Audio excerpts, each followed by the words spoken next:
नमस्कार, राम राम मंडळी. तर तुम्ही बघू शकता माझ्या मागं हे दृश्य.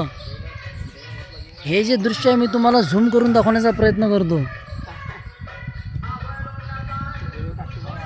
हे बघा, कुत्री एकच आहे आणि तिलाही दूध नाही आहे, पण सगळे कुत्रे दूध पिऊन राहिले. एक आहे काळ्या रंगाचं, एक आहे पांढऱ्या रंगाचं, एक आहे का धामण्या रंगाचं. तर याच्यातून आपल्याला घेण्यासारखं आहे की जशी आपली भारत माता समजा एकच आहे, ते सगळे हिंदू मुसलमान सगळे राहून राहिले. पण आजकाल जो जातीयवादी रंग दिला, जिकडे तिकडे भांडणं चालू आहे, हे चालू आहेत. तर या कुत्रीपासून शिकावे, काहीतरी शिका या कुत्रीपासून.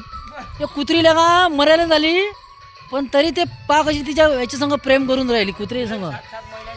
पण सगळेच जर असे धर्म गिर्म जर एक राहिले तर कायले भांडणं होतात बे? नाही बरोबर आहे की नाही? पिलं 7 महिन्याचे झाले म्हणतात. हे बा मंडळी पाहून राहिली, पण तरी अजून ते पैसे प्रेमाने नाही. ते पा कुत्री, अबे तुम्ही कुत्र्यापेक्षा निपटर झाले बे. जाती जातीत भांडणं करून राहिले, धर्मात भांडणं लावून राहिले आणि मस्त मजा पाहून राहिले. बरं, खरी गोष्ट आहे की नाही? तर चांगले राहा, प्रेमानं राहा, आनंदानं राहा. म्हणून म्हणतो की काही खरं नाही, नाही तर चल द्या मग कापी. आणि पहा, कुत्री म्हणतात, आमचे पांडे बंधू म्हणतात की कुत्री या पिलेची मायाही नाही. अबे जनावर आहेत तुमच्यापेक्षा जास्त प्रेम आहे, माणसापेक्षा जनावरात प्रेम आहे. पण माणसं असे झाले कुत्र्यापेक्षा जनावरापेक्षा निपटर झाले. अरे मरा बोसूडचे जीव देऊन एखाद्या हिरईत कोरड्या हिरईत